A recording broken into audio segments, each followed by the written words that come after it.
warahmatullahi wabarakatuh. Pagi ini saya akan menyampaikan perencanaan berbasis data, di mana saya di sini dari SD 143 Persis 1 Durian Lucu.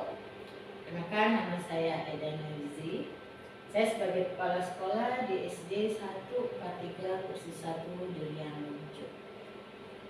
Pada materi perencanaan berbasis data ini, ada 3 hal yang akan saya sampaikan. Yang pertama, definisi profil pendidikan, rapor pendidikan, dan plafon rapor pendidikan. Untuk profil pendidikan, di mana laporan komprehensifnya mengenai layanan pendidikan sebagai hasil dari evaluasi sistem pendidikan yang digunakan sebagai landasan untuk peningkatan mutu layanan pendidikan dan penetapan rapor pendidikan.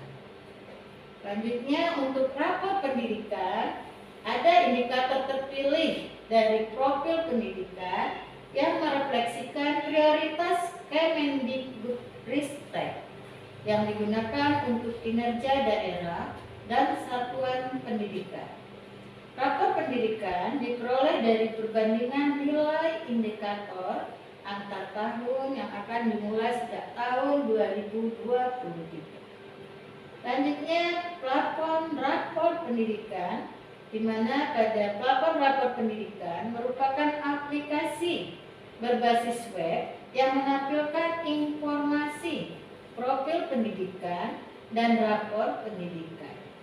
Plafon rapor pendidikan dapat diakses oleh pengguna yang memiliki akun belajar sesuai dengan kewenangannya. Selanjutnya, kita buka plafon rapor pendidikan, di mana pada rapor pendidikan setiap satuan pendidikan di satu sekolah itu mempunyai akar permasalahan pada rapor pendidikannya. Salah satunya di sini kita ketahui bagaimana situasi yang dihadapi oleh satuan pendidikan kita saat ini. Salah satunya itu SD 143 Persis 1 Durian Lucu. Untuk kemampuan literasinya sudah mencapai 80%, sehingga disebut nilainya sudah hijau. Di sini berarti tidak ada masalah. Nah, yang muncul masalah di kemampuan numerasinya. Pada SD 143 masih kurang, yaitu masih 40% siswa yang mencapai sistem yang sudah mencapai kompetensi minimum. Jadi baru mencapai 40%. Berarti disinilah akar masalah dari SD 143, yaitu pada kemampuan numerasinya. Sedangkan kalau untuk karakter, iklim keamanan sekolah, kemudian iklim kebinekaan dan kualitas pembelajaran sudah nilai hijau atau sudah baik. Jadi untuk akar masalah pada SD 143 titik beratnya pada kemampuan numerasi. Selanjutnya yaitu kita buka lagi untuk rapor pendidikan yang harus kita unduh agar kita tahu memperbaiki nilai dari kita yang merah numerasinya. Kita lihat dulu dari yang pertama, kita buka dulu laporan rapor pendidikannya. Nah, di sini nampak skor yang didapat pada SD 143, di mana pada kemampuan literasinya sudah nampak bagus, yaitu 80%.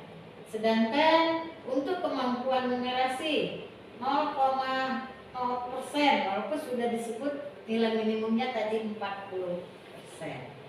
Nah, jadi selanjutnya kita unduh kembali atau kita buka kembali setelah laporan rapor pendidikan. Kita buka kembali pada poin selanjutnya, yaitu panduan membaca, bagaimana membaca PBD-nya. Pada perencanaan berbasis data, kita ketahui tadi kalau warna hijau berarti masih bisa kita coba sudah tingkatkan, masih kita tingkatkan. Nah, di sini pada membaca ini kita ketahui warna tadi merah, salah satu di numerasi. Nah, itulah yang perlu ditingkatkan atau kita perbaiki. Nah, inilah panduan membaca rekomendasi dari panduan membaca PBD pada rapor pendidikan. Selanjutnya kita buka yaitu prioritas rekomendasi pada perencanaan berbasis data. Prioritas rekomendasi di sini nanti kita kaitkan ke yang kita perbaiki atau arkas kita nanti, mana yang mau kita ambil yang paling prioritasnya. Nah, disinilah nampak tadi kemampuan numerasi pada SD 143 masih 40%. Berarti nanti ini kita ingat atau kita perlu kita tingkatkan dan kita masukkan pada lembar selanjutnya. Di lembar selanjutnya kita ketahui bahwa seluruh rekomendasi PBD itu memang kita lihat dulu. Di sini tapi seluruhnya, kalau memang nilainya sudah hijau, kemudian kalau ada yang warnanya oranye atau kuning, itu belum masuk sebenarnya prioritas. Jadi itu keseluruhan. Ya di sini nampak keseluruhan kita, tapi nampak ini ada coklat. Berarti kalau coklat itu sebenarnya tidak masalah. Yang bermasalah adalah yang berwarna merah. Nah, selanjutnya baru kita buka kembali lembar kerja tahunan kita atau RKT. Untuk RKT, di sini langkah awal kita sebelum masuk kepada lembar atlas, di mana pada lembar kerja RKT ini rencana kerja tahunan kita lihat dulu kegiatan apa yang akan kita laksanakan dan akan kita anggarkan untuk masuk pada yang namanya perencanaan berbasis data yang benar-benar memang paling kita perlu atau kita perbaiki di dalam satuan pendidikan kita. Seperti tadi kita ketahui pada satuan pendidikan saat SD 143 yang berwarna merah adalah akar masalahnya di numerasi. Jadi kita buka kembali yaitu di atas kita. Pada lembar kerja atas nanti kita cantumkan yang kita benahi. Seperti di sini kita ketahui bahwa kita tadi mengalami yang namanya numerasinya merah. Berarti di lembar atas nanti kita cantumkan, kita masukkanlah kegiatan numerasinya. Jadi kegiatan atas kita sudah nampak bahwa kita sudah melaksanakan perencanaan berbasis data. Itulah yang dapat saya sampaikan. Saya tutup dengan akhir wa kalam. Assalamualaikum warahmatullahi wabarakatuh.